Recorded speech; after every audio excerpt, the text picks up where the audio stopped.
A seguir, Entre Atos, com Silvio Frois. No programa desse sábado, nós vamos conversar com a bailarina e coreógrafa Renata Noyama. Prazer, Renata, em recebê-la no nosso programa. Conte pra gente um pouco desse seu trabalho. Boa tarde, Silvio. Boa tarde a todos os telespectadores. É um prazer estar aqui com vocês, poder compartilhar um pouquinho do meu trabalho.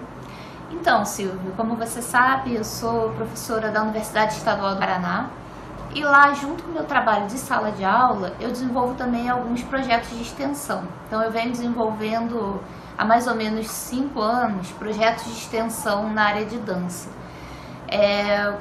No início, eles foram projetos que tiveram fomento do governo estadual, foram parte de um programa que se chamava Universidade Sem Fronteiras e tinha uma estrutura muito bacana, né? A gente tinha bolsas para profissionais recém-formados da área de dança, a gente tinha estagiários graduandos também, então a gente conseguiu colocar uma equipe para trabalhar em diversas escolas da cidade, né? E a gente oferecia aulas semanais gratuitas de balé clássico, dança contemporânea, jazz e dança de rua. Então a gente começou a montar com essas crianças espetáculos, se apresentou em vários lugares da cidade, enfim. Tudo aquilo que uma escola de dança faz, né? Mas no nosso caso era um projeto social que estava se delineando ali no início. E como todo mundo sabe, essas bolsas, esses fomentos são sempre temporários. Quando acabou, eu tinha mais ou menos entre 180 e 200 crianças, né? E adolescentes. E eu fiquei com muita pena de deixar acabar. Então eu fiz de tudo que eu pude, assim, busquei auxílio de diversas formas. E a Secretaria de Cultura nos acolheu, nos cedeu uma sala, onde a gente pôde continuar a trabalhar. E agora a gente tem esse formato que se chama Contraponto Projeto Social de Dança.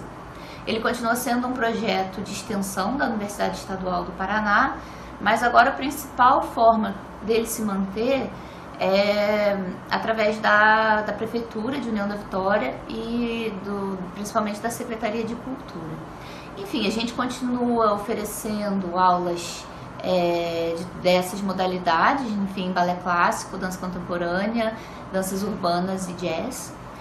E algumas escolas ainda a gente consegue atender, a gente tem ainda alguns convênios com escolas, mas trabalha um pouco mais na sala, né, que é numa região central da cidade. Enfim, é um projeto social de dança numa cidade do interior. Eu acredito muito nesse trabalho porque eu sempre acreditei que a universidade tem a obrigação, né, ela tem constitucionalmente a obrigação de levar o conhecimento produzido para a comunidade onde ela está inserida. Né? Então eu acredito muito nessa face da universidade, eu acho que isso é uma ferramenta de mudança social, né? E para mim é um trabalho muito gratificante porque principalmente a gente vê as crianças e adolescentes aprendendo não só uma arte, mas aprendendo também a poder sonhar, a se permitir sonhar. Né? Eu trabalho com crianças com uma condição financeira, né, muito desfavorável. E a gente fica muito emocionado, assim, quando faz um espetáculo, quando coloca as crianças com seus figurinos, quando os pais entram no teatro, né, e ficam emocionados porque é a primeira vez, né? Enfim, eu acredito muito nesse trabalho como uma forma de mudança social.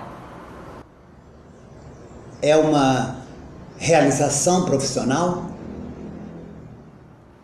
Sim, é uma realização profissional e também é uma realização no sentido que eu estava falando, no sentido de uma coisa mais ampla, né? Eu acho que é algo que tem um sentido para mim, faz me sentir muito bem pensar que eu posso ajudar a democratizar um pouquinho o acesso à arte. E como eu estava dizendo, esse acesso à arte não é apenas o conhecimento da dança, né? A técnica do movimento. Tem coisas muito mais importantes que vêm junto com isso, que a gente sente ali no dia a dia, na convivência com as crianças, a possibilidade de transformação, a descoberta de mundos que eles não conheciam, não tinham sonhado, a emoção de estar num palco, né? A possibilidade de ser visto, o sentimento de ser pessoa, né? Todas essas sutilezas são muito prazerosas, são uma fonte de felicidade. Você vê que você está possibilitando que aquela criança, que aquele adolescente possa, né, ver futuro. Acho que a gente está diante hoje de uma geração, infelizmente, que tem dificuldade de ver futuro, né? Acho que isso faz parte do mundo de hoje. Então, para mim é muito reconfortante, né? Eu me sinto capaz de ajudar de alguma maneira e sei que planto algumas sementes, né? Tem crianças e adolescentes que já estão comigo há alguns anos, assim, e a gente vai vendo a transformação deles, da sensibilidade deles, da capacidade deles de olhar para o outro, de dançar junto, de participar no projeto, de repente oferecendo ajuda. Quero... professor, eu posso te ajudar com as crianças pequenas, então eu faço isso, eu faço aquilo. Então essa coisa do coletivo, que acho que também está muito, né, a gente precisa trabalhar isso muito com as novas gerações. Enfim, é um trabalho muito reconfortante, assim aquece o meu coração. Quais as suas perspectivas de futuro com a dança? Bom, perspectiva para quem trabalha com arte, dança, cultura nesse momento, é quase aquela pergunta que dói, né? A gente vê um futuro bastante nebuloso, com tantas políticas públicas para a área de arte e cultura se deteriorando tão rapidamente no nosso país, né? Mas a minha perspectiva é continuar fazendo aquilo que eu acredito.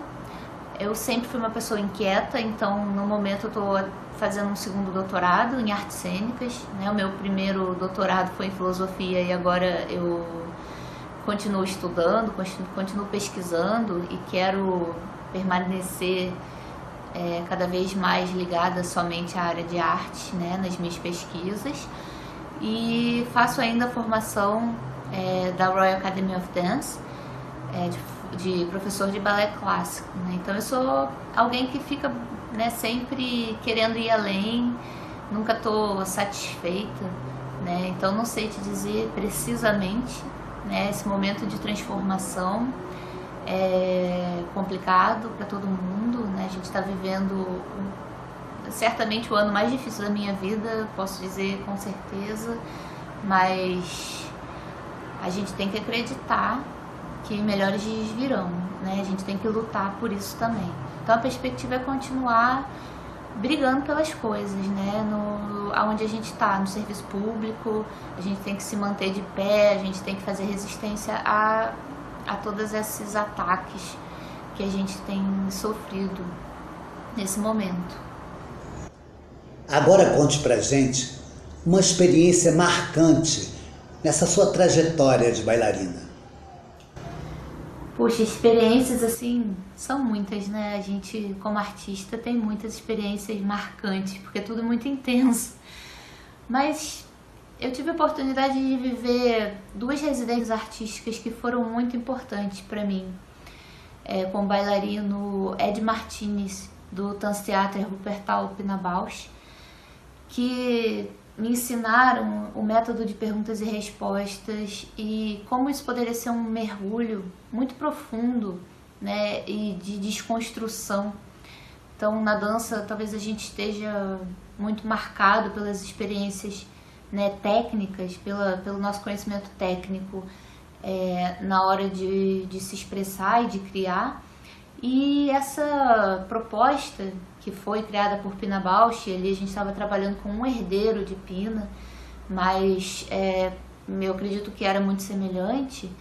A gente era obrigado, de certa forma, a desconstruir, a se desfazer. A gente ia sendo delicadamente, né, levado por esse caminho, por ele, assim.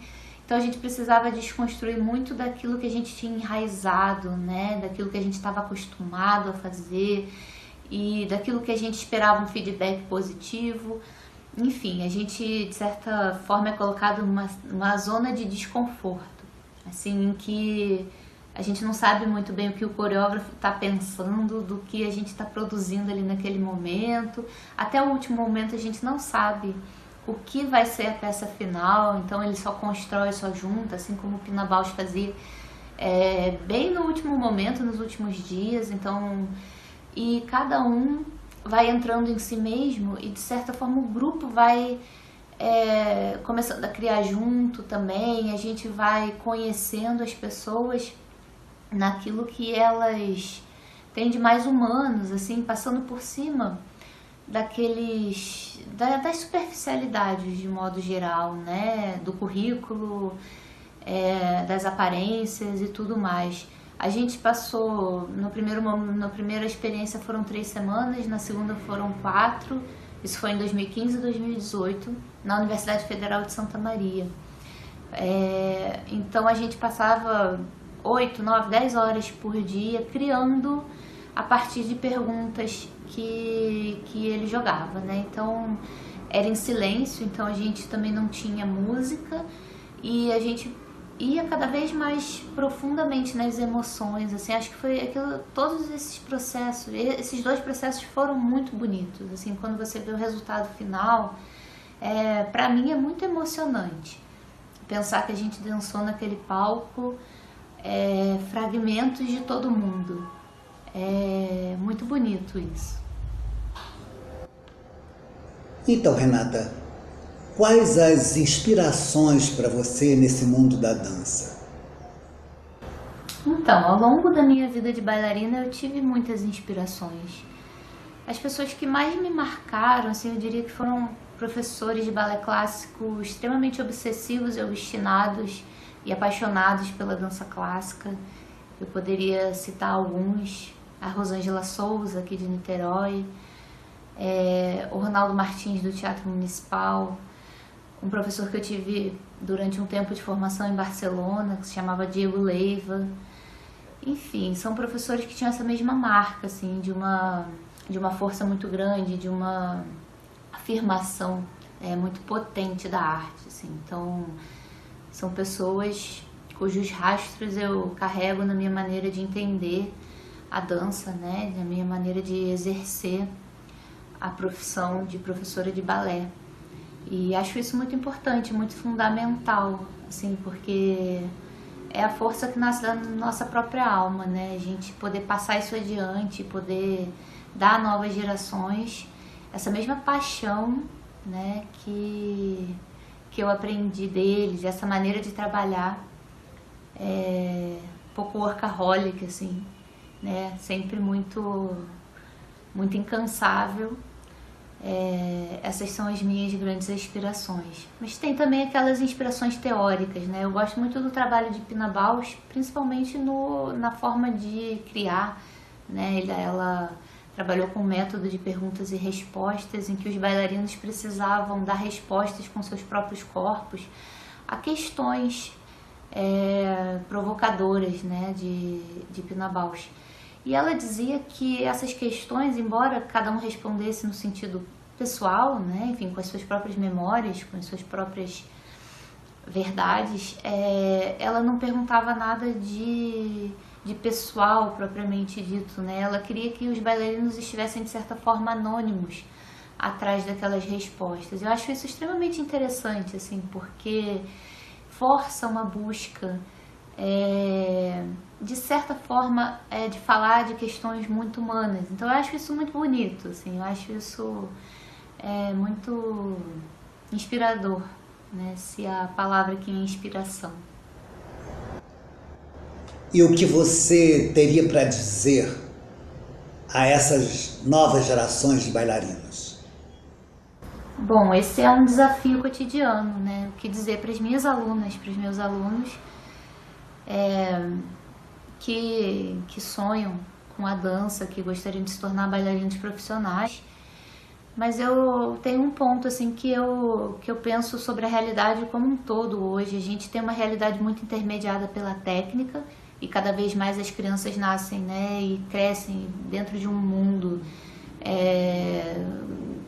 que tem uma grande parte da vida que se passa no virtual e tem valores muito ligados ao desempenho, tem uma exposição muito precoce, né, nas redes sociais e tudo.